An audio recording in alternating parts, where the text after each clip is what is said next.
Okay, hari ni kita dekat tempat Mr. Prams dekat Labu ni 9, atlet kebangsaan. Dah standby untuk belajar-belajar tanam terung mini 313 sebelum bersara nanti. So hari ni kita pasang 1000 polyplant dekat tangki. Kita dah siap dengan manual.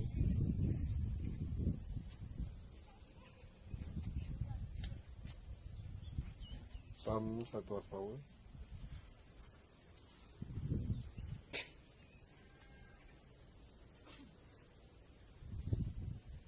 Ini jadual baja. Jadi kita ada jadual racun pula. So kita punya valve semua ada marking nombor. Nombor 3, nombor 4. Dekat filter nombor 5. Dekat sini nombor 6. Dekat sini nombor 7. Jadi bila nak bantu baja, ikut manual ni. Bila nak jalan air baja, ikut manual ni. Bila nak jalan air kosong, ikut manual ni. Ni jadual untuk orang